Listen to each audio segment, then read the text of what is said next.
Climate and Water Stewardship Danone Indonesia. Hai, selamat siang Mbak Rati. Selamat siang Mbak Enggi, selamat siang Mbak Ella, selamat siang Pak Jumeri, Selamat siang. Mbak Intan. Dan juga tentunya saya ingin mengucapkan selamat siang kepada Mbak Najila Shihab, pendidik pendiri sekolah.mu. Selamat siang Bu Ella. Ini selama pandemi kita sering berjumpa tapi secara virtual. Biasanya kita berjumpa secara langsung ya Bu Ella ya. Sehat ya Mbak Ella? Sehat, alhamdulillah. Alhamdulillah. Dan tentunya senang sekali saya Novita Enggi dapat menjadi bagian dari acara pada kesempatan siang hari ini. Dan sekali lagi mengucapkan terima kasih telah bergabung bersama kita hari ini. Ini keadaannya semoga juga rekan-rekan media baik-baik, sehat-sehat selalu ya.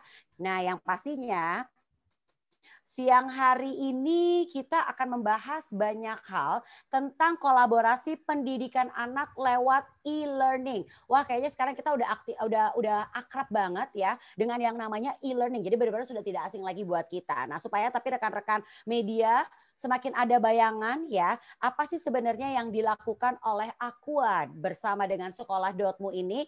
Yuk, saya ingin mengajak rekan-rekan media untuk menyimak video terlebih dahulu.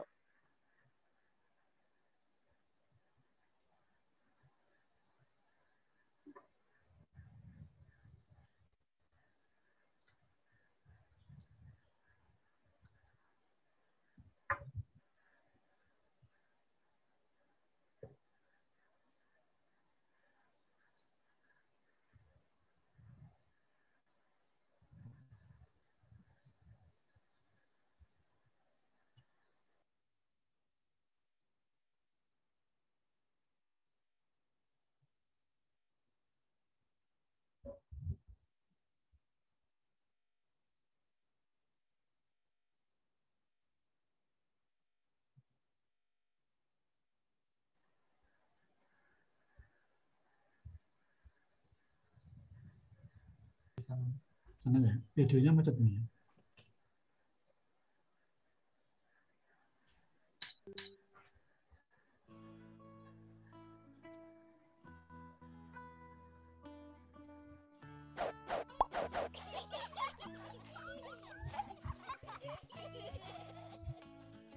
Halo teman-teman, selamat datang di program Sampahku Tanggung Jawabku. Program Sampahku Tanggung Jawabku itu apa sih Kak? Kita mau belajar tentang sampah, Dok. Hah? Belajar tentang sampah? Iya, kita bakal belajar mengenal berbagai jenis sampah, mengetahui bagaimana perjalanan sampah di muka bumi, dan langsung melakukan aksi melalui karya, seperti membuat biopori dan produk daur ulang. Wah, kayaknya asik banget Kak. Aku gak sabar nih, pengen melakukan aksi biar bumi kita bebas dari sampah. Iya kan Kak? Nah, makanya yuk langsung aja kita sama-sama belajar bareng teman-teman juga. Ayo! Ayo!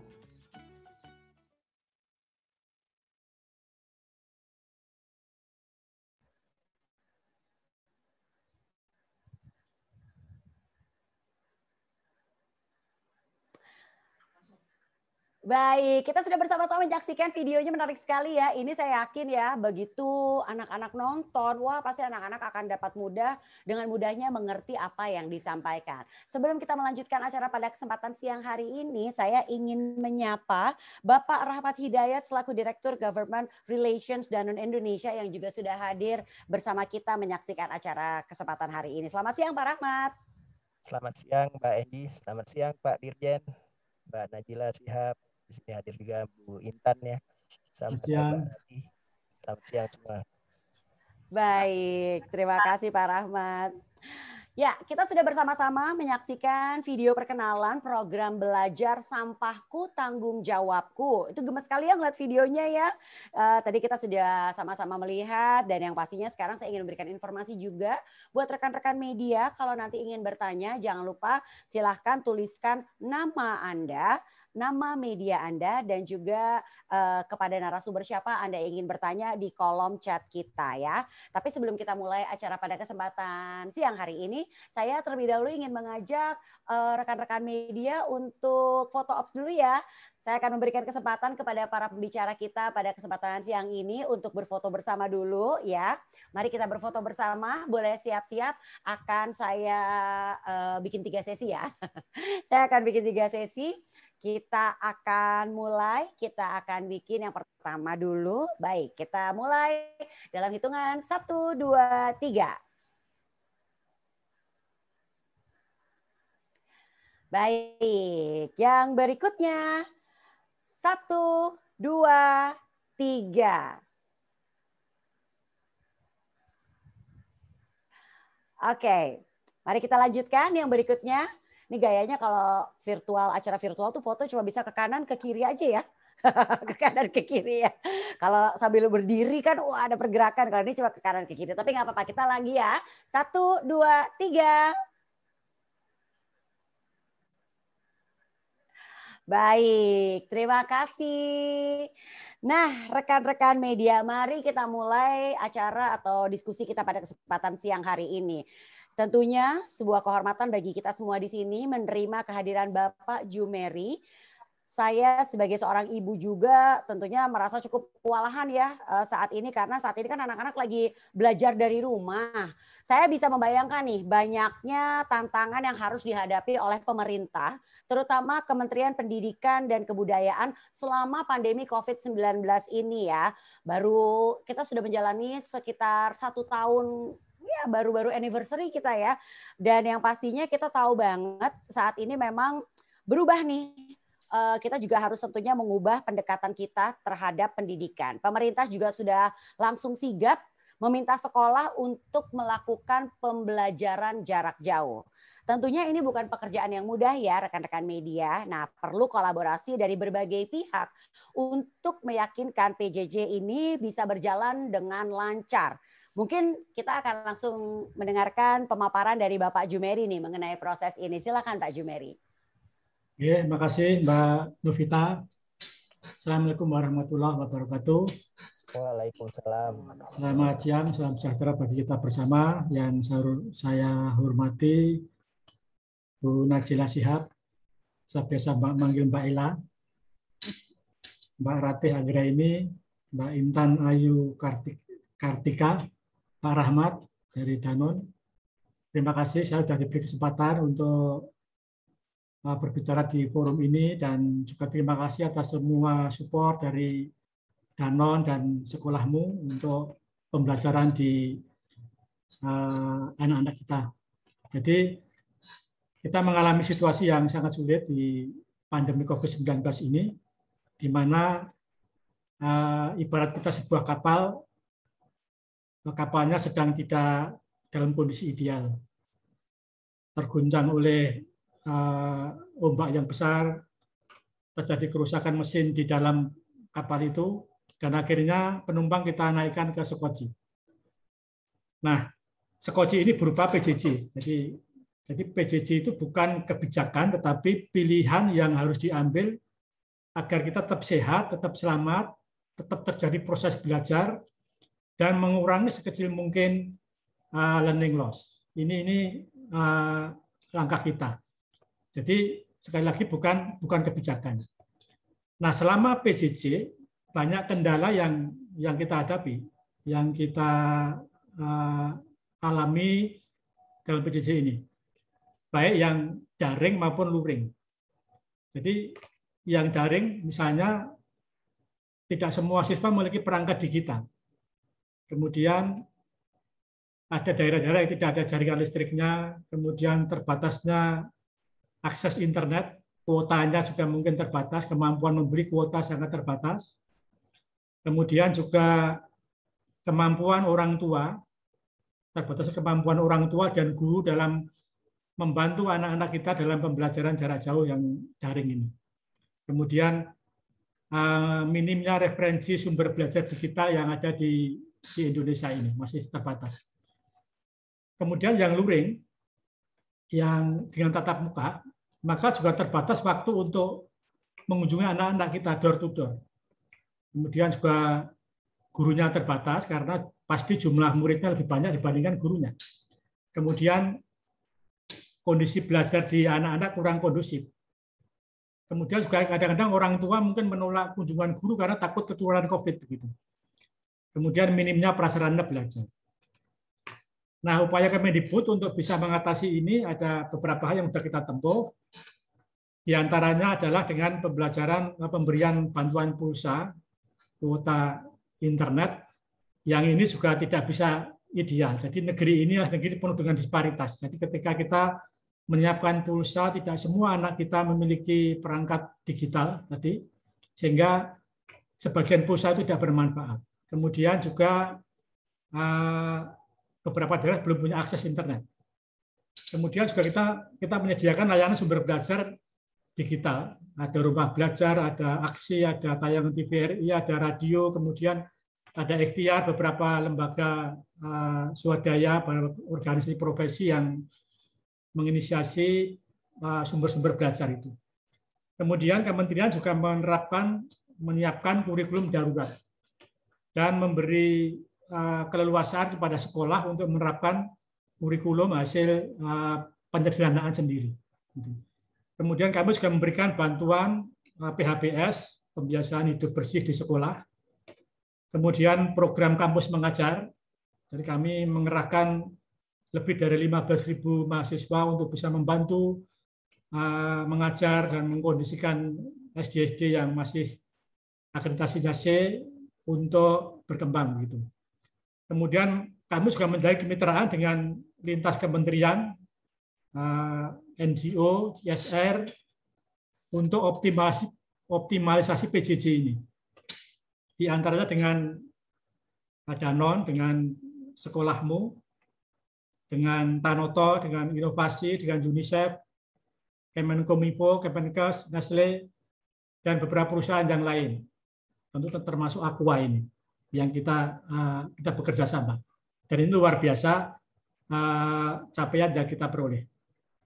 Nah, kemudian ternyata dari pembelajaran jarak jauh ini kita menemukan situasi yang tidak ideal karena disparitas yang tinggi dan kita khawatir apabila PJJ ini dipertahankan terus, maka learning loss akan terjadi, kemudian gap atau jurang mutu antara siswa yang memiliki akses internet lancar dan tidak lancar, antara desa kota, antara daerah yang maju dengan yang tertinggal akan terjadi disparitas yang tinggi.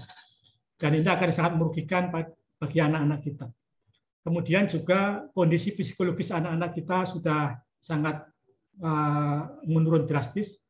Kemudian proses keteladanan dari Bapak Ibu guru kita untuk bisa memberi masukan-masukan anak tentang karakter juga sangat berkurang karena pertemuan yang kurang antara guru dan murid. Kemudian juga beberapa permasalahan siswa tidak terdeteksi oleh Bapak Ibu gurunya. Karena umumnya dalam situasi normal, maka apabila seorang anak mempunyai masalah di rumah, dia akan bisa terdeteksi oleh mungkin wali kelasnya, mungkin oleh guru-gurunya, mungkin oleh guru BK-nya, sehingga permasalahan bisa segera diatasi. Dan ini tidak terjadi kontak atau komunikasi yang intensif antara guru dan siswa, akibatnya terjadi permasalahan psikologi yang ada di anak-anak kita. Dan kita memandang bahwa kita membutuhkan sebuah langkah yang berani untuk bisa memastikan bahwa pembelajaran jarak jauh harus segera dilaksanakan. Nah, tanggal 30 Maret Kemendikbud bersama Kemenak, Kemenkes, dan Kemendagri mengeluarkan SKB 4 Menteri yang intinya adalah setelah guru-gurunya divaksin, maka kepada satuan pendidikan diwajibkan membuka opsi pembelajaran tatap muka. Nah, jadi bahasanya mohon dipahami bahwa sekolah membuka atau menyediakan opsi pembelajaran tatap muka. Sedangkan apakah anaknya akan berangkat sekolah apa tidak, itu diputuskan oleh orang tuanya. Nah, ini supaya dipahami.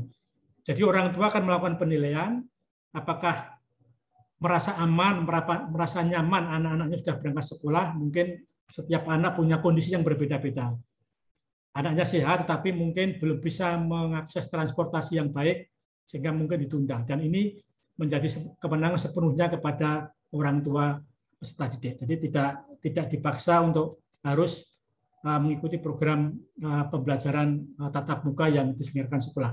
Tapi sekolahnya wajib membuka pembelajaran tatap muka dengan tetap menerapkan protokol kesehatan. Dan kami sudah berkoordinasi dengan dinas-dinas daerah bahwa hanya sekolah dengan kesiapan yang prima untuk protokol kesehatan dan pembentukan gugus tugas yang mantap di sekolah itu diizinkan untuk membuka opsi pembelajaran tatap muka. Dan ini kami sudah menerima berbagai surat dari daerah tentang kesiapan daerah untuk bisa segera membuka pembelajaran tatap muka ini. Nah, saat ini Direktorat Jenderal PAUD Dasmen terus berupaya untuk bersinergi dan berkolaborasi dengan berbagai pihak untuk terus meningkatkan mutu pendidikan di Indonesia, sehingga bisa mewujudkan profil pelajar Pancasila, profil pelajar yang kita idam-idamkan, yang meliputi 6 ciri, 6 hal, diantaranya ketakwaan pada Tuhan Yang Maha Esa, kemudian kemampuan anak-anak kita untuk berkolaborasi, bergotong royong, kemudian punya daya kritis, kemudian inovasi, kemudian juga mampu berkebinekaan global, bahwa kehidupan ini bersifat majemuk, bahwa kita bersuku bangsa, beragama yang berbeda-beda, kemudian bertanah air satu, tapi pulau-pulau kita berbeda, dan keyakinan kita berbeda-beda. Dan itu menjadi kekayaan yang akan sangat memperkaya kita. Nah, kemudian kerjasama tadi tentu juga untuk bisa melaksanakan literasi kepada anak didik kita. Nah, kita mengembangkan berbagai jenis literasi, ada literasi numerasi, literasi baca, ada literasi digital tentu. Saat ini berkah yang kita peroleh selama masa pandemi COVID ini adalah sebuah keniscayaan yang terjadi yang dulu tidak bisa kita bayangkan. Kita bisa mengadakan webinar ini dengan harus bertatap muka. Kita saat ini bisa melaksanakan efisiensi dalam waktu, efisiensi dalam mungkin biaya, bisa terjadi digitalisasi dalam kehidupan kita. Tidak hanya sekolah, tidak hanya kantor, tapi rumah tangga pun mengalami digitalisasi. Bahkan besok, kira-kira ketika Idul Fitri itu, kita tidak bisa mudik, kita bisa bersilaturahmi secara digital. Bisa berlebaran dengan Zoom, dengan berbagai aplikasi lain yang mungkin bisa kita lakukan. Nah, ini yang terjadi di sekolah-sekolah kita. Nah, ikhtiar kita untuk bisa mengajak anak didik kita untuk bisa berperan serta dalam mengolah sampah.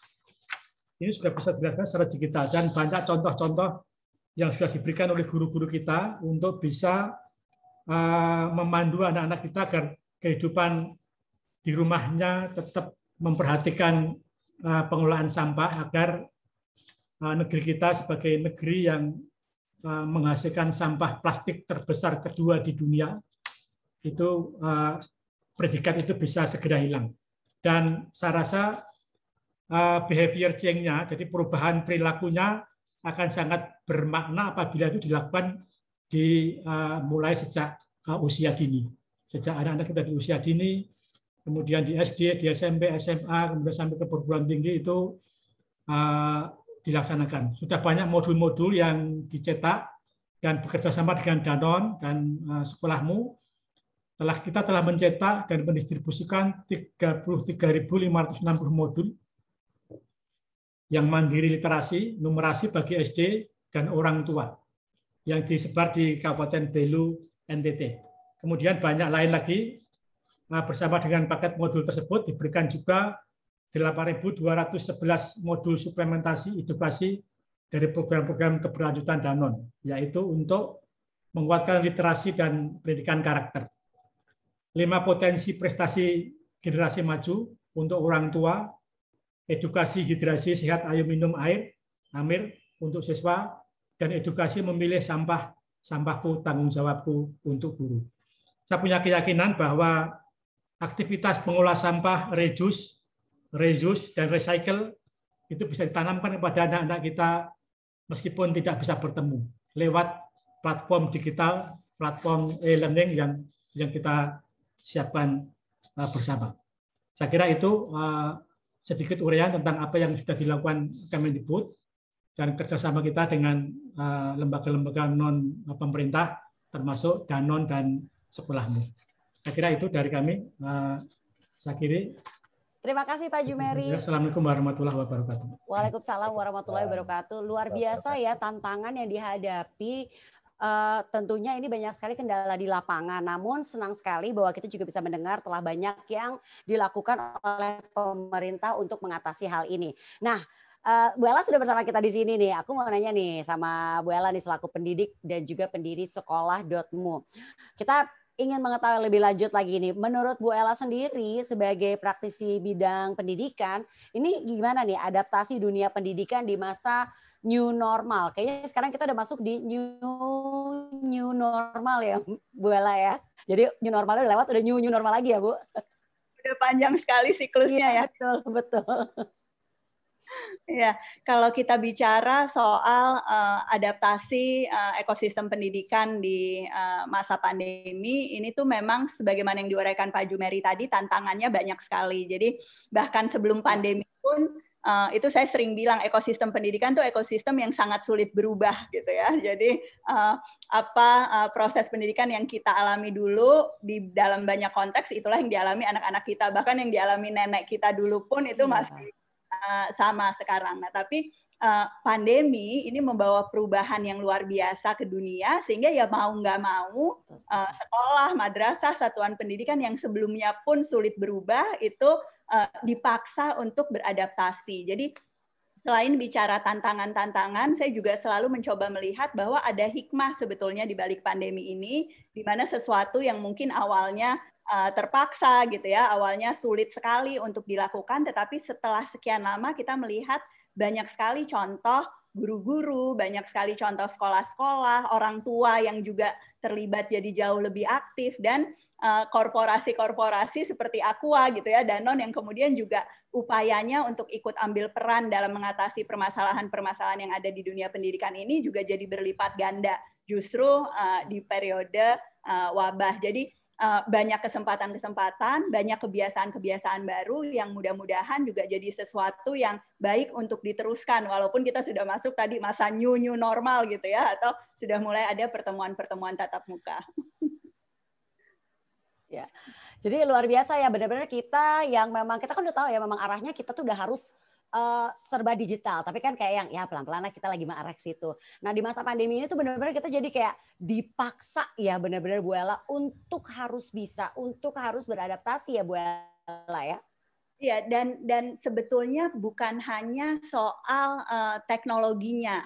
Saya selalu sangat berhati-hati karena kalau kita bicara pembelajaran jarak jauh itu sebetulnya kita bukan cuma harus beradaptasi dengan pakai gawai, jadi pakai e-learning gitu ya, atau interaksi digital, tetapi kita juga harus belajar metode-metode pedagogi yang baru, learning design yang baru, cara interaksi antara anak dan guru, membuat program seperti yang kita buat Sampahku Tanggung Jawabku ini pada saat disampaikan dengan cara tatap muka secara langsung semua anak di sekolah, dan pada saat kita sampaikan lewat metode yang terintegrasi digital itu perlu ada penyesuaian-penyesuaian, dan ini yang alhamdulillah dengan kolaborasi Aqua dan Sekolahmu itu sudah berhasil dilakukan, berdampak pada sekarang ribuan murid gitu ya, saya yakin akan segera ratusan ribu murid gitu insya Allah gitu dengan upaya yang terus-menerus, dan juga ratusan sekolah yang sudah terlibat dan mendapatkan manfaat. Terima kasih Bu Ella. Nah, kita tahu kalau kita berbicara mengenai lingkungan, ini kan merupakan isu yang memang kayaknya tuh kayak nggak habis-habis, nggak kelar-kelar gitu kan ya. Nah, saat ini semakin banyak orang dewasa yang mengadopsi gaya hidup yang lebih ramah lingkungan, ya kan, mulai dari memilah sampah, mengurangi penggunaan kemasan plastik sekali pakai, dan juga tentunya membangun kebiasaan berkebun di rumah ya. Nah, kebiasaan tersebut juga sama pentingnya nih untuk diteruskan kepada anak-anak kita supaya mereka juga dapat memupuk rasa tanggung jawab dan juga cinta lingkungan sedari dini. Dan tentunya dengan berubahnya cara hidup kita nih, termasuk belajar, mengajar akibat masa pandemik saat ini ya, bukan berarti kita mengenyampingkan isu penting seperti isu pengolahan sampah di dunia pendidikan. Oleh karena itu, Aqua meneruskan komitmennya dan beradaptasi dengan metode pembelajaran saat ini dengan meluncurkan program belajar Sampahku Tanggung Jawabku atau disingkatnya Samtaku. Nah, dalam platform digital, dan ini adalah hasil kerjasama antara Aqua dan sekolah.mu. Nah, saya ingin langsung ngobrol-ngobrol nih dengan para pembuat program belajar Sampahku Tanggung Jawabku atau Samtaku. Mungkin saya mau ngobrol sama Mbak Intan dulu kali ya. Saya mau nanya Mbak Intan nih. Mbak, apa sih sebenarnya kaitan program belajar ini dengan Aqua sebagai perusahaan AMDK ternama di Indonesia nih, Mbak? Iya. Kalau buat kita tuh ini salah satu komitmen kita ya. Jadi kami menyadari bahwa masalah sampah, mengenai lingkungan itu adalah tanggung jawab bersama. Dan kami ingin mengambil menjadi bagian dari solusi itu, menjadi bagian dari upaya pemerintah untuk mewujudkan Indonesia yang lebih bersih. Nah, makanya kita punya gerakan yang namanya Bijak Berplastik, di mana ini adalah satu gerakan kita mengajak semua orang, karena kita percaya bahwa ini tuh nggak bisa diselesaikan oleh satu atau dua pihak atau bahkan hanya beberapa orang. Tapi melalui kolaborasi, melalui kerjasama, kita percaya kita akan bisa berhasil untuk mewujudkan Indonesia yang lebih bersih. Nah, gerakan ini kita sebutnya Bijak Berplastik. Di dalam Bijak Berplastik, kita punya 3 pilar. Jadi ada pilar koleksi atau pengumpulan, kemudian pilar edukasi, dan juga pilar inovasi. Nah, modul ini adalah bagian dari pilar yang kedua, yaitu pilar edukasi, di mana bagi kami kita punya komitmen bahwa di tahun 2025 nanti kita berharapnya ada 5 juta anak Indonesia yang mendapatkan edukasi mengenai sampah. Dan juga kita menargetkan ada 100 juta orang Indonesia yang mendapatkan edukasi mengenai sampah.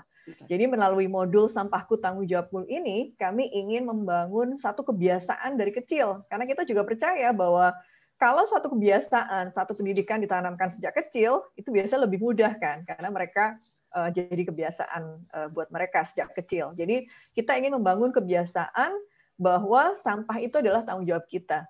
Dan makanya kita harus mengelolanya dengan baik dan benar, termasuk misalkan 3R atau memilah sampah dan sebagainya. Makanya itu adalah wujud dari komitmen kita.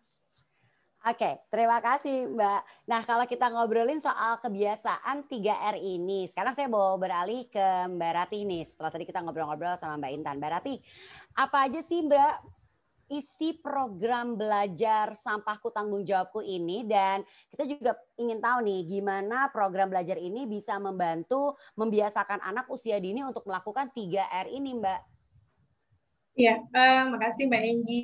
Mungkin saya sampaikan dulu. Jadi sebenarnya modul Sampahku Tanggung Jawabku hasil kolaborasi Danone Aqua dengan sekolahmu ini memang penekanannya adalah pada bagaimana kita bisa memberikan pemahaman secara benar dan komprehensif pada anak-anak mengenai isu sampah, dan yang kedua adalah bagaimana mereka itu mau dan dapat mengelola sampahnya, sehingga nanti kita sama-sama bisa mendukung tadi disampaikan tercapainya Indonesia yang lebih bersih.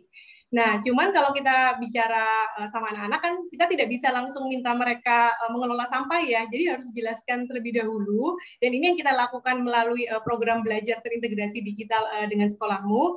Kita menjelaskan terlebih dahulu apa sih sampah itu, gitu kan? Siapa sih yang menghasilkan sampah sebenarnya? Kemudian jenis-jenis sampah itu apa aja? Lantas kalau misalnya sampah itu dibuang sembarangan, dia akan pergi kemana? Kalau sampah itu dibuang secara tercampur atau terpilah, nanti dia larinya akan kemana? Dan dampaknya seperti apa untuk kita, untuk lingkungan, seperti itu. Dan nantinya begitu mereka sudah memahami apa sampah itu, kemudian sampah itu larinya kemana, gitu kan? Dampaknya seperti apa? Baru kita mengajarkan kepada mereka aksi-aksi apa yang bisa dilakukan nih sama-sama. Jadi kita mulai juga dengan tadi disampaikan oleh Mbak Intan soal 3R, reduce, reuse, recycle, tapi juga kita mengajarkan pada mereka pentingnya bagaimana memilah sampah, seperti itu. Nah, nanti di platform yang kita lakukan dengan sekolahmu, itu kita akan membagi materi Sampahku Tanggung Jawabku ini menjadi 2 kategori, Mbak. Jadi kategori yang pertama adalah yang untuk PAUD yang ditujukan untuk anak-anak usia 4 sampai 9 tahun. Jadi memang sasarannya adalah anak-anak usia PAUD dan juga anak-anak SD kelas bawah ya, kelas 1 sampai dengan kelas 3. Dan nanti kemudian ada juga yang untuk kategori SD. Jadi memang sasarannya adalah anak-anak usia sekolah dasar yang ada di kelas 4 sampai dengan 6 seperti itu.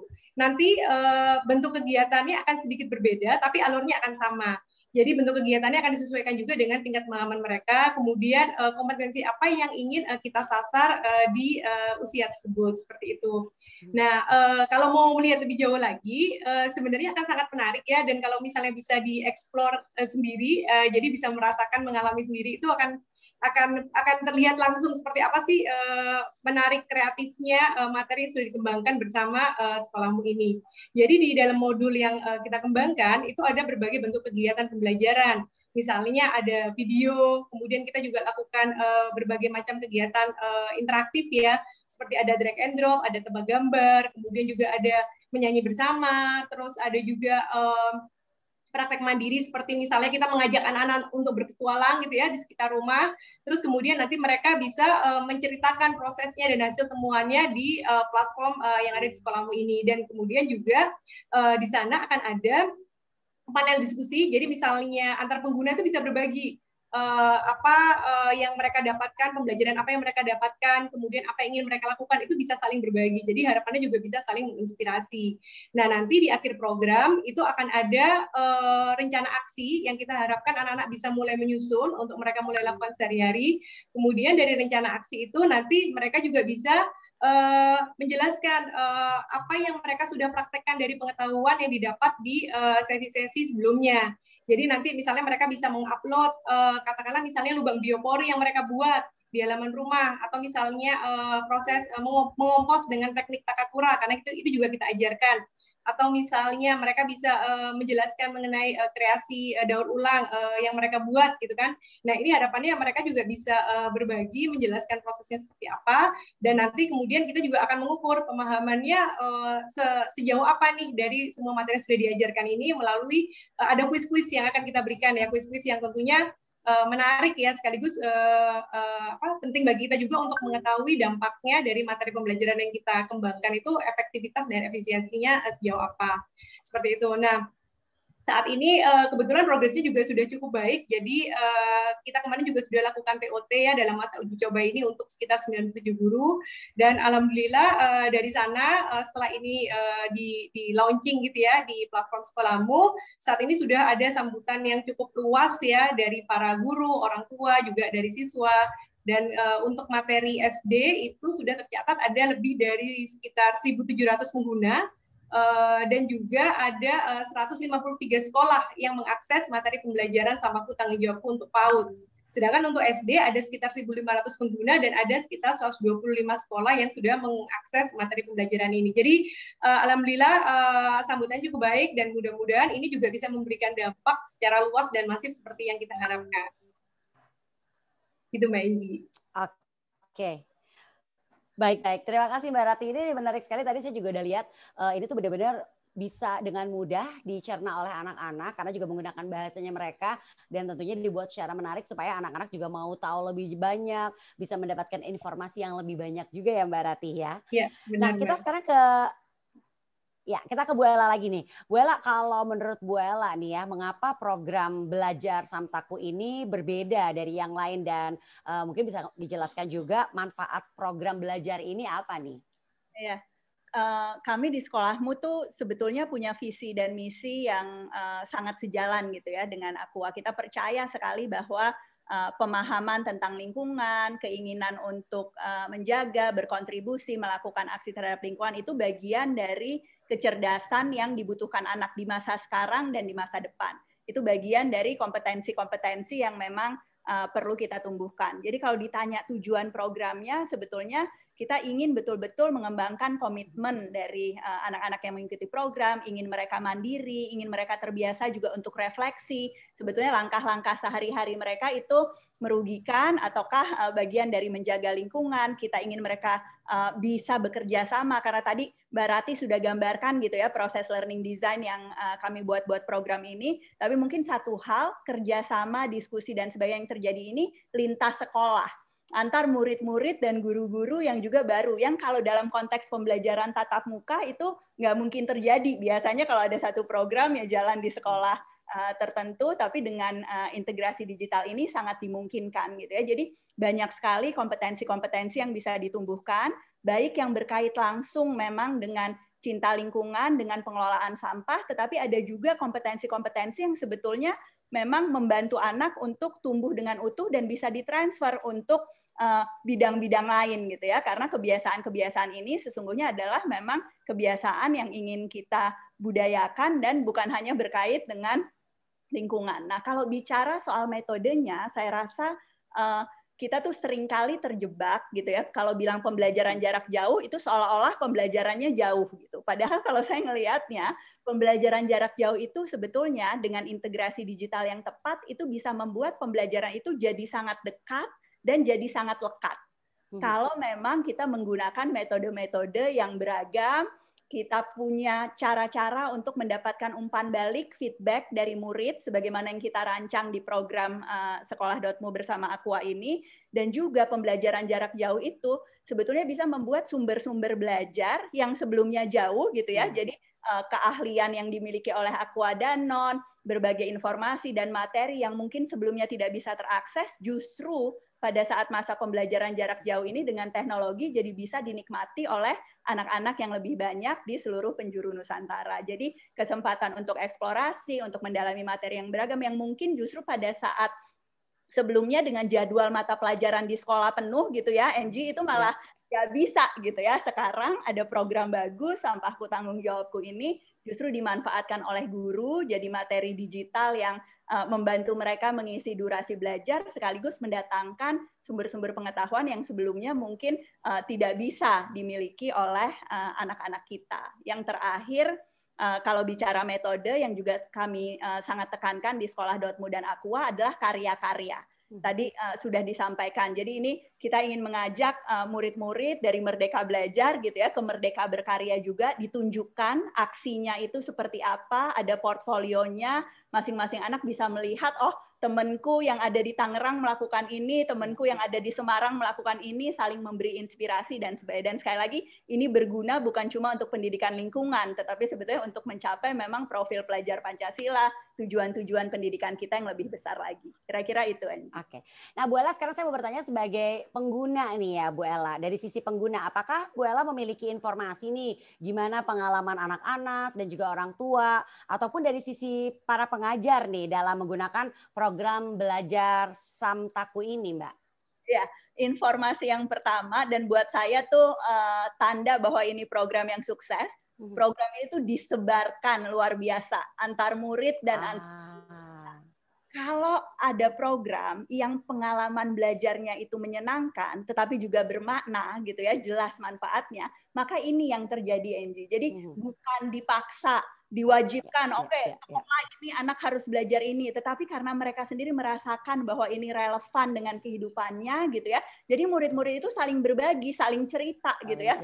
Ini deh seru gitu ya. Guru-guru pun, wah ada nih pelatihan dari Danon Aqua yang sangat membantu, ada materi yang membuat saya juga mungkin yang sebelumnya nggak semua guru loh paham tentang isu-isu lingkungan dengan utuh gitu ya. Jadi dapat informasi yang lebih dan bisa menularkannya. Nah, jadi saya yakin justru feedback-feedback seperti ini yang insya Allah akan membuat lebih banyak lagi yang bisa menerima manfaat programnya, dan insya Allah juga komitmen Danon Aqua untuk terus mengkampanyekan ini, membuat program-program edukasi ini bisa dinikmati oleh lebih banyak lagi murid, guru maupun orang tua. Betul banget, Bu Ella. Saya tadi juga udah menggunakan program belajar Samtaku. Tadi saya bersama anak saya udah ngintip, walaupun tadi nyari-nyarinya juga, wah ini di PAUD ya kan, tapi memang ditujukan memang untuk anak PAUD sampai usia SD. Kalau kebetulan anak saya udah agak gede. Tapi harus bikin buat anak-anaknya Angie. Iya kayaknya ya. Karena jadi benar-benar semuanya mendapatkan. Tapi akhirnya jadi kita ngelihat bersama tuh, wah seru ya. Jadi benar-benar yang kita jadi paham gitu. Apalagi untuk anak-anak, dan memang setuju banget ini kan semua harus diawali dari sedini mungkin ya Bu Ella ya. Nah tadi ya saya udah coba juga kontennya benar-benar kalau menurut saya tuh interaktif banget ya. Terus udah gitu mudah dipahami dan juga tentunya banyak kegiatan menarik untuk anak-anak, apalagi untuk anak-anak PAUD, anak-anak usia SD tadi kita juga sudah lihat bersama. Dan ada gamenya juga ya, Mbak Enci? Betul, iya itu menarik banget tuh ya. Jadi kan kalau main game, cari game yang bermanfaat, kita juga dapat pembelajaran dari permainan tersebut ya. Dan ini yang pasti juga kita benar-benar bisa melakukan banyak kegiatan yang menarik ya, supaya anak-anak juga tetap bisa menerapkan gaya hidup sustainable. Dan yang paling penting lagi nih yang harus kita ingat adalah program belajar ini tuh benar-benar memupuk kesadaran kita untuk belajar bertanggung jawab. Kayak tadi Bu Ella juga bilang, ada beberapa guru yang tadinya oh iya belum menjalankan, tapi karena kita lagi belajar bersama anaknya, nah mungkin orang tuanya nanti juga bisa begitu ya, belajar bersama anaknya akhirnya mulai menerapkan juga ya kan. Nah kalau kita bicara nih soal akses ke program belajar ini sendiri, saya dengar program belajar ini gratis ya dan bisa diakses untuk semua orang ya Bu Ella ya? Iya betul, program belajarnya gratis berkat dukungan Danon Aqua dan bisa diikuti oleh semua murid, oleh semua guru ataupun orang tua, dan tadi jangan lupa disebarkan ke yang lain sehingga akhirnya aksi-aksi untuk cinta lingkungan ini bukan hanya dimiliki oleh kelompok tertentu gitu ya, bukan hanya dilakukan dalam skala kecil tapi bisa betul-betul menyebar dan kita lakukan bersama-sama. Oke, Bu Ella, ini sudah ada beberapa pertanyaan yang masuk dari rekan-rekan media. Saya akan langsung bacakan, dan juga bukan cuma rekan media, tapi ada juga mom blogger yang sudah juga mengikuti acara kita pada kesempatan siang hari ini. Ini pertanyaan pertama adalah untuk Bu Ella dari seorang mom blogger. Kenapa memutuskan untuk bekerja sama dengan Aqua untuk membuat program belajar ini, dan apa manfaatnya untuk anak? Kalau menurut Bu Ella? Ya.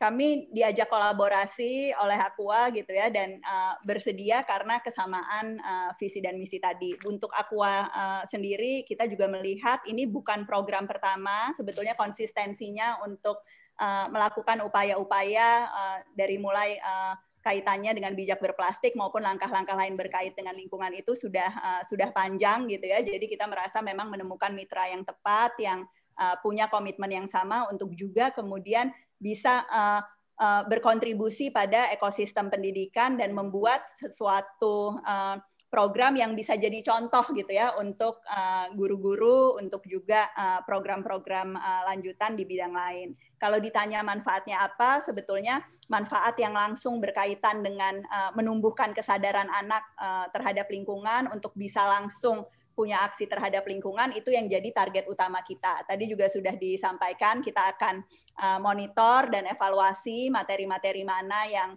efektif, aksi-aksi mana yang paling unik gitu ya, yang paling berhasil dilakukan oleh anak-anak, dan mudah-mudahan itu jadi pembelajaran juga untuk program-program berikutnya yang lebih baik, maupun untuk guru-guru di sekolah juga untuk kemudian dapat feedback kira-kira metode integrasi digital yang lebih baik seperti apa. Nah, manfaat yang lebih luasnya tentu kalau saya selalu percaya sama pentingnya praktek baik gitu ya. Kita di sekolahmu bersama dengan Danon Aqua ingin jadi contoh juga kira-kira bentuk pembelajaran jarak jauh, integrasi digital yang berkait dengan materi-materi yang tidak bukan cuma sekedar mata pelajaran gitu ya, atau berkait topik tertentu itu seperti apa, dan mudah-mudahan ini bisa jadi inspirasi buat banyak pemangku kepentingan lain.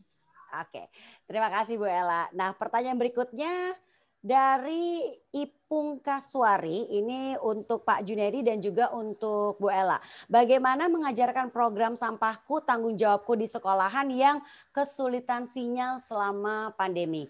Kita ke Pak Jumeri dulu ya Bu Ella ya. Silakan Pak Jumeri. Ya, makasih Mbak. Jadi memang kita masih mengalami kendala, jumlah PAUD kita itu ada 220.000, SD-nya 149.000, SMP-nya 40.000, kemudian SMA-nya itu 14.000, dan SMK-nya kira-kira juga hampir sama dengan SMA. Jadi memang kita masih terkendala oleh akses internet, kemudian yang bisa melakukan pembelajaran secara baik itu baru 30% dari seluruh satuan pendidikan itu. Dan itu masih sangat terbatas. Nah, model-model pengembangan seperti yang disampaikan Mbak Ella, sekolahmu Danon ini sebenarnya bisa diviralkan. Jadi ini prosesnya adalah supaya masif menjadi gerakan nasional, maka ini yang viral tidak hanya hoax-nya, tapi juga berita-berita positif, informasi positif macam ini diviralkan, sehingga nanti menjadi sesuatu yang berlipat ganda, itu menjadi bola salju yang menjadi gerakan yang luar biasa untuk mengatasi permasalahan sampah kita. Nah, bagaimana dengan sekolah-sekolah yang mungkin relatif kesulitan itu? Nah, nanti kami akan melakukan kurasi terhadap praktek-praktek baik semacam ini, semacam sekolahmu, semacam Danon ini, untuk kita masukkan dalam sebuah perangkat yang bisa kita berikan kepada sekolah-sekolah yang tidak memiliki akses internet secara non online ya. Jadi dalam bentuk soft copy yang kita kirim ke sekolah-sekolah itu, mungkin juga kami cetak dalam bentuk buku-buku agar bisa disebarkan kepada sekolah-sekolah itu. Terutama mungkin agar kita praktek-praktek baik yang kita kurasi dari berbagai sumber, kita masukkan dalam sebuah flash disk yang kita kirimkan ke daerah dalam bentuk soft copy untuk dibuka secara offline. Tidak harus memakai jejaring internet. Itu, Mbak. Kira-kira beberapa langkahnya seperti itu. Terima kasih. Bu Ella ingin menambahkan? Ya, saya rasa kalau bicara salah satu hal yang dilakukan di program ini juga bentuknya pelatihan guru, Pak Jumeri, Bapak dan Ibu sekalian. Jadi walaupun mungkin ada kesulitan gawai, akses pada muridnya, sebetulnya salah satu harapannya adalah dengan insya Allah kita bisa memberikan lebih banyak training-training pada guru kemudian bisa menemukan metode-metode menggunakan materi-materi ini untuk memberikannya secara langsung gitu ya, tanpa internet dalam sesi-sesi dengan murid-muridnya. Jadi ada paralel lah intervensinya, baik untuk yang harus melalui platform dan memang punya kesempatan belajar secara digital maupun yang tidak, sehingga semuanya bisa ikut belajar bersama. Oke, baik. Terima kasih Bu Ella, terima kasih Pak Jumeri. Saya ingin kembali ke Mbak Intan nih. Mbak Intan, kita kan tadi juga sudah disebutkan program belajar e-learning interaktif ini kan merupakan bagian dari pilar edukasi bijak berplastik Aqua ya. Nah, seberapa penting sih pendidikan bagi anak-anak di mata Aqua sendiri dan khususnya di bidang pendidikan lingkungan dan juga hidup yang berkelanjutan ya? Iya, anak-anak penting banget sih Mbak Enji. Jadi kan kita tahu bahwa mereka lah generasi masa depan gitu ya. Apa yang kita ajarkan saat ini, apa yang kita tanam, soalnya kan mereka benih yang akan meneruskan masa depan. Nah, kami juga melihat, kami menyadari itu sepenuhnya. Makanya kita banyak melakukan edukasi terhadap anak-anak, bukan hanya soal sampah, tapi juga misalkan hidrasi sehat melalui produk kita khusus untuk anak-anak, kemudian atau tadi Pak Jumari sempat bilang soal Amir, itu adalah program kita ke sekolah edukasi mengenai pentingnya air minum yang cukup dalam sehari. Nah, khusus untuk sampah, ini juga sama. Kita percaya bahwa kalau lagi-lagi kalau kita edukasi dari sekarang, mereka akan menjadi kebiasaan yang akan dibawa sampai ke depannya. Nah, modul ini pertama kali diluncurkan di tahun 2019 sebenarnya. Jadi waktu itu kami bekerja sama dengan Kementerian Pendidikan dan Kebudayaan, kemudian Kementerian Koordinator Bidang Kemaritiman dan Investasi Republik Indonesia, Yayasan Lentera Anak, dan juga Universitas Indonesia.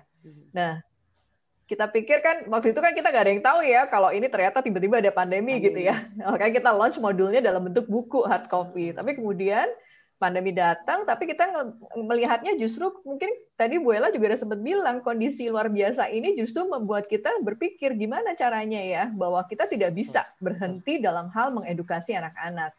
Makanya kita menjadikan kesempatan ini untuk beradaptasi dengan mengubah modul yang tadinya buku hard copy menjadi digital platform. Dan kita melihatnya, Bu Ella juga sudah sempat bilang, kita punya kesamaan misi, kesamaan tujuan dengan sekolahmu, makanya kita berkolaborasi dengan untuk program modul digital Sampahku Tanggung Jawabku ini, yang ditujukan untuk anak-anak umur usia 4 sampai 9 tahun. Jadi mereka bisa tahu nih bagaimana manajemen sampah, bagaimana tadi udah dijelaskan juga oleh Mbak Ratih gimana mengelola 3R, dan juga mengubah dari hal yang sederhana yang tadinya nggak kepake menjadi sesuatu yang berguna. Dan sebenarnya saya juga pakai sekolahmu, anak saya dua-duanya pakai platform ini, jadi mereka happy pada saat misalkan game soal sampah, terus disuruh bikin, iya bunda harus bikin dari daur ulang gitu. Jadi orang tuanya juga ikutan akhirnya. Yang teredukasi kayaknya anaknya, tapi kita juga jadi ikut teredukasi gitu. Iya. Semua jadi teredukasi ya, Mbak Intan Iya. ya. Mbak Rati mungkin ingin menambahkan, Mbak Rati? Saya pikir yang disampaikan oleh Mbak Intan udah cukup jelas kenapa penting buat kita untuk mulai edukasi bagi anak-anak ya. Tapi yang pasti kalau kita bicara edukasi secara umum sendiri, dan ini dikaitkan dengan isu sampah ya, isunya tuh kan terus mengemuka ya. Setiap hari itu akan selalu ada isu baru terkait hal ini gitu ya. Dan kita nggak bisa berhenti hanya karena kondisi pandemi misalnya, kemudian berhenti untuk peduli soal lingkungan, berhenti untuk kemudian membangun pengetahuan dan juga perilaku yang benar soal bagaimana mengelola sampah. Jadi memang ini adalah upaya kita untuk bisa terus sama-sama berkontribusi mengatasi permasalahan sampah yang ada di Indonesia. Tadi Pak Jumeri juga bilang kita menjadi negara terbesar kedua ya Pak ya di dunia ya dalam hal masalah sampah gitu kan. Tapi sebenarnya itu tuh nggak bisa hanya disiasati dengan katakanlah kita membangun infrastruktur pengelolaan sampah yang lebih baik ya. Karena kita tahu salah satu hal yang menjadikan penyebab utamanya juga terkait dengan perilaku kita. Jadi memang perubahan perilaku itulah yang harus kita lakukan dan itu kita nggak bisa menunda sampai pandeminya usai. Tapi kita harus melakukan mulai sekarang secara terstruktur, sistematis dan masif ya, TSM gitu ya. Ya, betul. Oke, Mbak Rati, Mbak Intan, ini ada pertanyaan-pertanyaan yang sudah masuk untuk Mbak Rati dan juga Mbak Intan dari Katrin di Samarinda.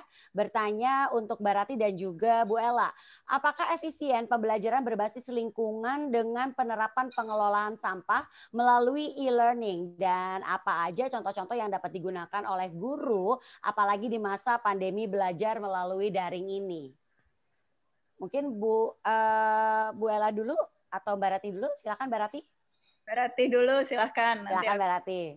Oke, tadi kalau saya jabarkan mengenai bentuk kegiatan interaktif yang ada di platform Sekolahmu ya, saya rasa itu sangat menarik ya, dan karena saya juga punya anak usia sekolah dasar, itu memang sangat tajam materinya, tapi disampaikan dengan cara yang mudah dimengerti seperti itu, dan itu menjadi efisien gitu kan, tercapai apa yang ingin disampaikan seperti itu.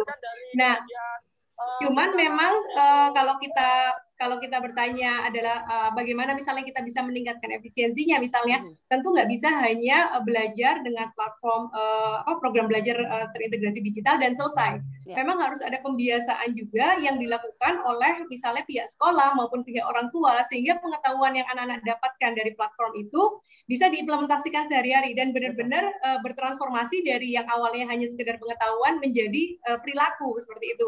Jadi memang untuk membuat ini menjadi efisien, kita perlu lakukan sama-sama antara penyedia materi edukasinya, kemudian juga orang tua dan guru, itu perlu lakukan sama-sama dan memang harus simultan. Nggak bisa hanya sekali belajar terus selesai, tapi harus kita lakukan secara berkelanjutan seperti itu. Oke, baik. Bu Ella mau menambahkan, Bu Ella? Iya, tadi udah disampaikan juga sama Mbak Ratih. Jadi kalau kita bicara metode pembelajarannya, itu kami di Sekolahmu tuh sangat menghindari metode yang hanya satu arah. Jadi anak cuma menonton video aja gitu ya. Tadi contoh-contohnya juga sudah ditunjukkan, ada diskusi, ada membuat portfolio, ada refleksi, ada proses mandiri dan sebagainya. Itu kita yakin walaupun tidak 100% bisa menggantikan porsi tatap mukanya itu, tetapi bisa menyampaikan kualitas yang sama baiknya gitu. Nah, untuk selanjutnya namanya proses pendidikan apapun itu memang ya tidak bisa murni online saja gitu ya. Jadi memang apa yang terjadi di kehidupan dia sehari-hari, apa yang dia amati, teladan dari orang yang ada di sekitarnya, itu juga bagian yang akan menentukan apakah tujuan-tujuan ini jadi tujuan yang tercapai untuk jangka pendek ataukah memang ya jangka panjang, dan jangka panjang ini ya sampai puluhan tahun ke depan gitu ya, karena mereka kan generasi masa depan. Nah, ini masih harus kita kerjakan sama-sama barengan. Ya, terima kasih Mbak Rati dan juga Bu Ella. Ini pertanyaan berikutnya dari Cynthia popmama.com untuk Bu Ella. Bagaimana cara mengajak anak-anak ini agar tetap konsisten? Wah, ini kan PR banget ya Bu Ella ya. Agar tetap konsisten menjalankan program Sampahku Tanggung Jawabku. Akhirnya mereka emang berhasil menerapkan aksi ini tuh dengan kesadaran sendiri. Jadi istilahnya tuh udah yang benar-benar ya ini udah jadi bagian hari-harinya mereka gitu. Iya. Yang pertama yang membuat anak konsisten itu sebetulnya adalah pengalaman sukses. Jadi pada akhirnya motivasi internal itu keinginan untuk bisa merasakan, ya saya bisa, ternyata apa yang saya lakukan berguna. Itulah yang mendorong anak untuk terus belajar, untuk terus mempraktekkan. Dan pengalaman ini yang ingin kita berikan lewat program Sampahku Tanggung Jawabku. Programnya nggak panjang, programnya sebetulnya pendek, saya yakin bisa selesai, dan program-program di sekolah.mu itu salah satu cirinya yang membedakan dengan platform yang lain juga, itu tingkat completion kita amat sangat tinggi. Jadi jarang banget yang berhenti di tengah jalan gitu ya, dibandingkan dengan metode-metode online learning yang lain. Nah, jadi kita pastikan program ini jadi pengalaman sukses, anak selesai gitu ya, karena melakukannya juga sambil seru, sampai ke karyanya. Nah, ini kemudian jadi fondasi untuk kemudian membuat dia pengen nyoba lagi gitu ya, pengen sebelumnya biopori tapi daur ulangnya belum dibikin gitu ya. Terinspirasi oleh yang lain, ayo Bunda kita bikin lagi gitu ya. Nah, ini memanfaatkan momentum, dapat motivasi awal dan mempertahankannya memang kadang-kadang sulit, tetapi program ini bisa diakses terus-menerus. Jadi aksesnya seumur hidup, kalaupun udah selesai dengan programnya, bisa ditonton lagi materinya, dicoba lagi untuk kemudian mengingatkan juga pada anak-anak kita tentang mungkin pemahaman-pemahaman yang perlu diulang, aktivitas-aktivitas yang ingin dilihat lagi, atau karya-karya teman-teman gitu ya dari berbagai sekolah di seluruh Indonesia yang mudah-mudahan bisa jadi inspirasi dan motivasi tambahan untuk anak dan keluarga maupun guru di kelas melakukan aksi ini terus-menerus. Ya. Terima kasih Bu Ella. Ini emang kalau kita melihat ya, kolaborasi antara Aqua dan juga sekolahmu ini emang apa ya, benar-benar membantu banget para orang tua. Nah, sekarang saya ingin ke Pak Jumeri nih. Karena saya ingin penasaran banget nih tentang pendapat dari Kemendikbud. Tanggapan dari Pak Jumeri sendiri nih tentang kolaborasi yang sangat strategis di masa pandemik ini di dunia pendidikan, seperti hadirnya Sampahku Tanggung Jawabku, dan kita juga ingin tahu nih apa harapan pemerintah untuk pendidikan Indonesia ke depannya nih Pak. Jadi saya berharap bahwa ke depan prinsip-prinsip lingkungan hidup, perubahan iklim menjadi hal yang mendasar yang diajarkan kepada anak-anak kita. Dibiasakan sejak dalam pendidikan anak usia dini. Saya masih ingat 50 tahun lebih yang lalu, saya sekolah di TK 2 tahun itu, saya masih ingat apa yang diajarkan guru-guru saya. Jadi sejak dini kita tanamkan tentang pentingnya lingkungan hidup ini. Kita punya tantangan besar, ekosistem yang dihadapi anak-anak kita itu tidak kondusif. Kita di sekolah mengajarkan tentang pengelolaan sampah, tapi di rumah mungkin tidak. Iya, betul. Orang tuanya merokok, kamar mandinya bau rokok dan sebagainya. Ini ekosistem yang dihadapi anak-anak kita. Padahal anak-anak itu lebih banyak hidup di rumah dibandingkan di sekolah.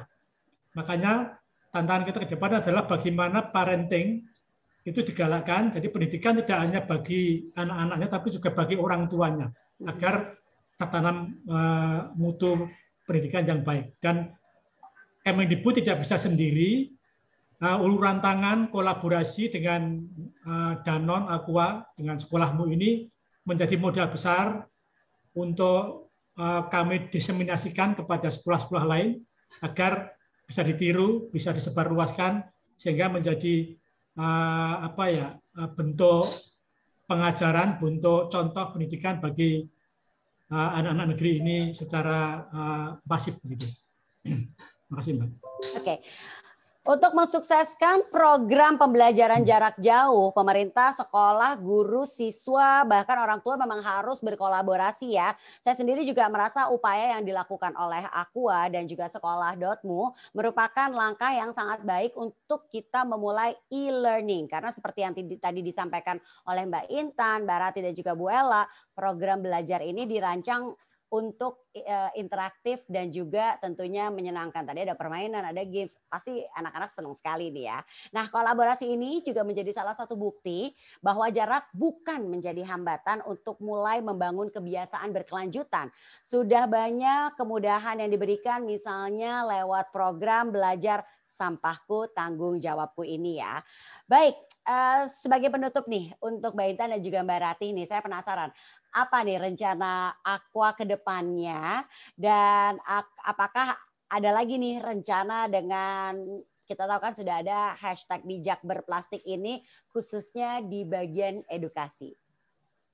Iya, tentu saja ada banyak ya, karena lagi-lagi kita nggak bisa berhenti gitu aja. Oh, yang ini udah, terus udah nih udah selesai, enggak, karena dan terus-terusan. Dan kita melihatnya memang mungkin nggak hanya anak-anak, karena tadi kita bilang bahwa kita memang punya komitmen 5 juta anak, tapi juga 100 juta masyarakat Indonesia. Nah, kalau bicara misalkan yang anak-anak, ini salah satunya adalah yang ini, Sekolahmu, kerjasama, kemudian kita juga melihat apalagi ya saluran komunikasi yang memang relevan dan cocok buat anak. Jadi memang kita juga sedang menyiapkan misalkan series seri di YouTube dengan anak-anak, itu kita ada untuk edukasi. Kemudian kalau misalkan yang theme park tuh kita ada modul bijak berplastik mengenai sampah di Kidzania misalkan, atau di Taman Pintar di Jogja, itu kita juga ada.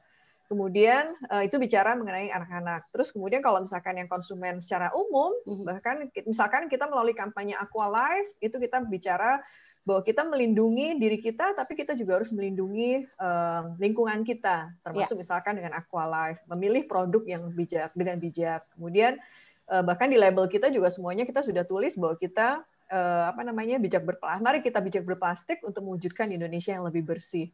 Dan lagi-lagi ada banyak idenya, kita tinggal nanti mana yang kita mau jalanin duluan, karena kami percaya bahwa kita semua harus ambil bagian bersama-sama, berkolaborasi untuk mewujudkan Indonesia yang lebih bersih. Karena kalau misalkan nggak ada dukungan dari Pak Jumeri, nggak ada dukungan dari Mbak Ella, nggak ada dukungan dari kita semua, keluarga, akan sulit kalau kita jalan sendiri. Gitu. Betul. Mbak Rati mungkin mau menambahkan juga sedikit aja, sebenarnya mengeko yang disampaikan oleh Mbak Intan juga. Pastinya karena targetnya ambisius, kita nggak bisa sendirian, kita butuh berkolaborasi dengan lebih banyak pihak. Jadi ini juga semacam call to action ya untuk siapapun yang berminat untuk berkolaborasi dengan Aqua untuk bisa melakukan edukasi yang lebih masif ya, sehingga harapannya nanti kita bisa mengubah wajah Indonesia ini menjadi lebih baik ya, terutama dalam hal pengolahan sampah. Tentu kita akan sambut gitu ya dengan tangan terbuka. Nah, selain itu sebenarnya ada satu yang saat ini tengah digodok, mungkin kalau boleh kasih bocoran, kita juga tengah mengembangkan materi Sampaku Tanggung Jawabku untuk tingkat SMP SMA. Saat ini kita targetkan untuk rampung di akhir tahun ini untuk tingkat SMP, dan kita akan lakukan ini bersama dengan mitra kita Universitas Indonesia dan juga National Geographic. So harapannya adalah nantinya kita akan punya satu set ya materi pembelajaran Sampaku Tanggung Jawabku yang lengkap, komprehensif, yang itu bisa mulai diajarkan dari anak usia dini tingkat PAUD sampai nanti jenjang yang lebih tinggi di tingkat SMP SMA, seperti itu. Dan sama-sama kita bisa mengubah perilaku ya pastinya dari seluruh masyarakat Indonesia. Ya, jadi nanti untuk anakku yang udah SMA juga ada jadi ya. Ya, oke. Bisa dipakai Mbak Inji. Bisa dipakai juga. Terima kasih Mbak Intan, Mbak Rati. Nah, sekarang aku mau ke Bu Ella lagi nih. Sekolahmu pasti kan punya banyak inisiatif untuk mencapai visi misi yang tadi juga sudah disampaikan oleh Bu Ella. Mungkin bisa kasih bocoran nih, akan ada aktivitas apa lagi nih? Kalau buat kita kan di Sekolahmu itu tujuan utamanya sebetulnya kita ingin memastikan bahwa proses integrasi digital yang bentuknya blended learning sesungguhnya online dan offline yang menggunakan teknik pedagogi yang baik itu bisa diakses oleh sebanyak mungkin anak gitu ya. Tadi mendengar rencana Aqua untuk menjangkau 5 juta anak Indonesia, itu tentu kita sangat bersemangat gitu ya untuk terus terlibat dalam proses ini juga. Di sisi lain di Sekolahmu kita juga sadar betul bahwa isu kesenjangan di pendidikan tadi disampaikan oleh Pak Jumeri dan sangat besar, sehingga memang insya Allah begitu ada upaya-upaya untuk pertemuan tatap muka yang dimulai, bagian-bagian yang blended yang berkaitan dengan offline intervention dari program-program ini juga akan kita lakukan lebih banyak lagi, tentu sesuai dengan protokol kesehatan. Dan yang terakhir sebetulnya kami ini sebetulnya kan prinsip utamanya adalah kolaborasi. Jadi di sekolah.mu itu jejaring sekolah, jejaring madrasahnya yang selama ini menggunakan platform berkarya bersama itu amat sangat besar. Nah, kita ingin terus berperan untuk menyambungkan menjadi simpul kolaborasi antara sekolah-sekolah, madrasah-madrasah, satuan pendidikan, apa yang dibutuhkan, bantuan-bantuan materi seperti apa, narasumber seperti apa yang dibutuhkan untuk menjalankan tugasnya, sehingga anak-anak kita ini bisa tumbuh dengan kompetensi yang utuh buat masa depannya, dan juga dengan pihak-pihak lain di luar sekolah, di luar madrasah, korporasi seperti Aqua dan Danone ini, yang tentu juga dengan kerjasama dengan sekolahmu ini bisa memperbesar skala praktek baiknya. Nggak perlu datang satu-satu ke tiap sekolah gitu ya, tetapi kita jadi simpulnya untuk kemudian membantu menyebarkannya kepada guru, kepada orang tua, dan semua dan setiap murid di Indonesia. Oke, Bu Ella, terima kasih Bu Ella. Ini benar-benar menarik ya rekan-rekan media dan juga tentunya para blogger nih, dengan adanya teknologi kolaborasi ini memang seharusnya memang udah nggak ada alasan lagi ya untuk terus membangun. Kita tuh nggak bisa kalau sampai kita tuh nggak bisa membangun kebiasaan dan juga mendidik anak-anak kita tuh kayaknya udah nggak ada alasan lagi nih. Pasti kita bisa ya, apalagi berkaitan tentang pengelolaan sampah dan juga hidup berkelanjutan. Nah, kita lanjutkan lagi sesi tanya jawab kita. Sudah ada pertanyaan untuk Pak Jumeri dan juga Bu Ella dari Johannes dari Caldera News.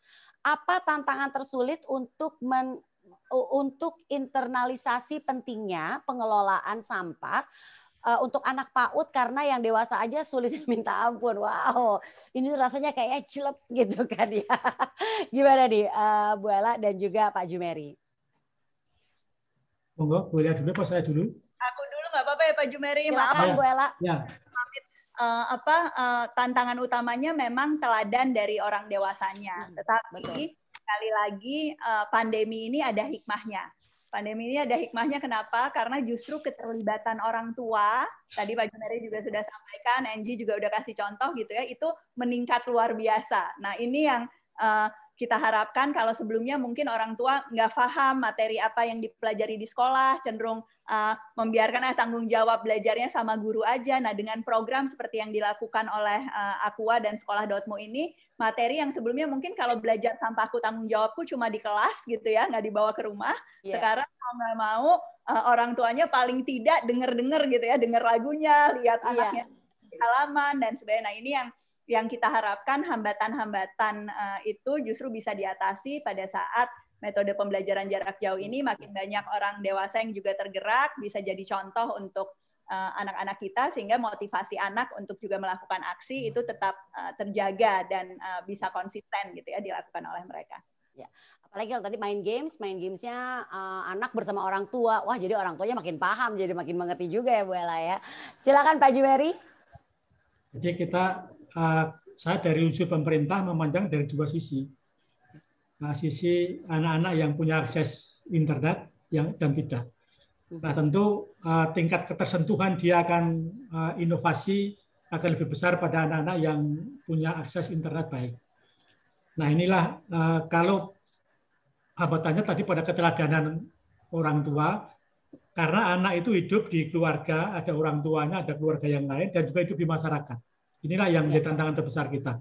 Sedangkan dari dua sisi itu, orang tua, keluarga, dan masyarakat, yang bisa kita pengaruh adalah keluarganya. Kalau masyarakat kita agak berat mempengaruhi. Nah, tadi saya setuju dengan pandangan Mbak Ella, bahwa dengan anak itu membawa sesuatu yang baru ke rumah, maka kita berharap justru dia yang mengedukasi orang tuanya. Ya. Jadi orang tuanya kan ada rasa malu kalau di hadapan anaknya dia tidak bisa melaksanakan, mungkin akan ditegur oleh anak-anak, malah ketika dia tidak membawa sampah pada tempatnya, ketika merokok dan sebagainya akan ditegur oleh anaknya. Inilah efek multiplier yang kita harapkan dari proses pendidikan anak usia dini ini. Dan dari contoh-contoh yang diberikan di video, di perangkat pembelajaran yang dimiliki anak, mudah-mudahan bisa membawa perubahan pada keluarganya. Pada gilirannya akan pada masyarakatnya. Ya, baik. Terima kasih Pak Jumeri. Setuju sekali tidak apa yang disampaikan Pak Jumeri. Kan zaman sekarang anak-anak kritis banget ya Bu Ella ya. Pasti mereka tuh, Bunda, kok Bunda nggak melakukan itu, tidak melakukan apa yang harusnya dilakukan dalam membuang sampah. Wah, itu pasti lama-lama nanti orang tuanya juga jadi malu. Nah, kita akan melanjutkan sesi tanya jawab kita, tapi sebelumnya Bu Ella sudah harus pamit. Terima kasih Bu Ella sudah menyediakan waktu dan berbincang-bincang sama kita di sini. Mungkin ada yang mau disampaikan sebelum pamit Bu Ella? Ya, terima kasih Mbak Angie, Pak Jumeri, Mbak Ratih, Mbak Intan. Saya ingin menyampaikan apresiasi sekali lagi atas ajakan untuk ikut berkolaborasi di program Sampahku Tanggung Jawabku ini bersama Aqua Danone dan juga dukungan dari Kemdikbud untuk program-program ini, dan tentu berharap bahwa kebiasaan untuk berkolaborasi ini jadi bagian juga dari budaya di ekosistem pendidikan kita, sehingga masing-masing pemangku kepentingan dengan keahliannya masing-masing, dengan latar belakangnya masing-masing, itu bisa terus bekerja sama memberikan yang terbaik untuk anak-anak kita, termasuk teman-teman media gitu ya, dengan perannya juga sebagai jurnalis membantu menyebarkan pesan-pesan yang penting dan contoh praktek-praktek baik ini. Sekali lagi terima kasih semuanya, mohon maaf harus pamit duluan. Assalamualaikum. Terima kasih, Bu Ella. Terima kasih, Yang Bu Ella. benar Kemendikbud itu Waalaikumsalam. didukung, Mbak Ella, bukan mendukung. Betul, betul Pak. Kita semua ambil peran di pendidikan, insya Allah. Betul. Ya, Terima kasih Bu Ella. Sehat selalu. Ya, kita lanjut lagi sesi tanya jawab kita, masih ada waktu. Sudah ada beberapa pertanyaan juga yang akan saya bacakan. Mbak, saya sudah pamit Mbak ini, Mbak. Karena harus masuk ke Kemenko Maritim dan Investasi ini. Oke. Ya, baik. Terima kasih. Pak Jumeri juga sudah harus pamit. Mungkin ada yang mau disampaikan sebelum kita menutup sesi, Pak Jumeri? Merasa tersanjung, terdukung oleh Danone, sekolahmu, dan pihak-pihak lain. Untuk itu kami mengundang perusahaan lain, lembaga-lembaga non-pemerintah untuk bisa berkolaborasi mendukung program pendidikan lingkungan dan perubahan iklim yang ada di sekolah-sekolah kita. Terima kasih atas semua dukungan dan perhatian yang diberikan. Terima kasih. Terima kasih Pak Jumeri. Sehat selalu. Terima kasih. Terima kasih Pak. Mohon maaf, mohon pamit. Ya, terima kasih Pak. Berarti kita akan melanjutkan, ada pertanyaan yang masuk untuk Mbak Intan dari Anissa. Selain memberikan program-program pendidikan pengelolaan sampah, inovasi teknologi apa saja yang sudah dilakukan untuk mendorong masyarakat agar mau mengelola sampahnya nih, terutama sampah plastik kemasan nih? Iya. Kalau balik lagi bijak berplastik ada 3 pilar. Jadi koleksi, pengumpulan sampah, kemudian edukasi, dan juga inovasi. Nah, yang modul bijak berplastik adalah bagian dari edukasi, di mana ini kita pengen mengedukasi ya bagaimana mengelola sampah. Kalau bicara koleksi, itu sebenarnya kita juga banyak melakukan banyak hal, karena kita punya komitmen bahwa di tahun 2025 kita ingin mengumpulkan sampah plastik lebih banyak dari yang kita gunakan. Nah, ada banyak yang kita lakukan. Jadi misalkan kita punya 7 recycling business unit (RBU) di mana kita melakukan pengumpulan, kemudian kita bekerja sama. Lagi-lagi kita harus berkolaborasi dan bekerja sama, misalkan dengan Octopus, dengan Grab Jalur Hijau, dan dengan pihak-pihak lain. Kemudian dari sisi inovasi kita punya yang kita luncurkan 2-3 tahun lalu adalah Aqua Life, di mana kemasannya terbuat dari 100% plastik daur ulang dan bisa didaur ulang. Nah, jadi ini adalah inovasi pertama di Indonesia. Ini baru kita yang mempunyai kemasan plastik yang terbuat dari 100% plastik daur ulang. Jadi kalau ditanya apakah teknologi atau hal lain yang kita lakukan itu inovasi. Jadi kita adalah merek pertama kali yang melakukan inovasi bahwa kemasannya terbuat dari 100% recycle plastik.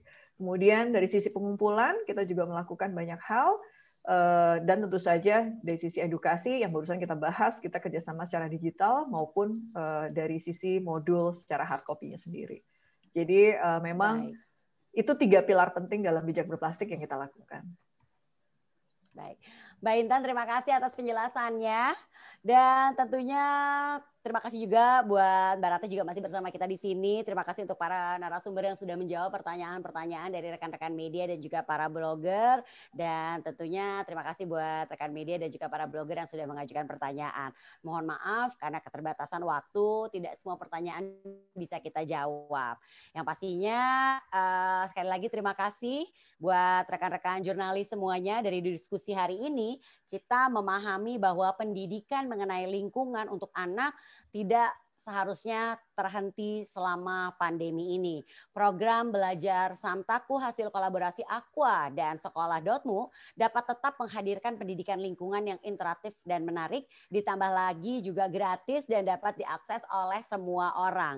Kita harap tentunya program belajar digital Samtaku ini dapat menyentuh lebih banyak lagi nih siswa-siswi di Indonesia tanpa terhambat jarak ya, dan dapat mengedukasi mereka mengenai pengelolaan sampah dan juga berkelanjutan. Dan saya tentunya mewakili seluruh narasumber dan tim yang bertugas mengucapkan terima kasih dan sekali lagi mohon maaf apabila ada kekurangan dalam penyelenggaraan acara siang hari ini. Dengan ini saya menutup sesi diskusi kita pada hari ini. Saya ucapkan terima kasih sekali lagi buat rekan-rekan media dan juga tentunya para blogger yang sudah hadir. Saya Novita Enggi pamit undur diri dan sampai jumpa lagi di acara berikutnya. Sehat selalu rekan-rekan media dan juga para blogger. Terima kasih semuanya. Terima kasih Mbak Intan. Terima kasih Mbak Rati. Mbak Enggi. Terima kasih Bapak Ibu. Terima kasih semua.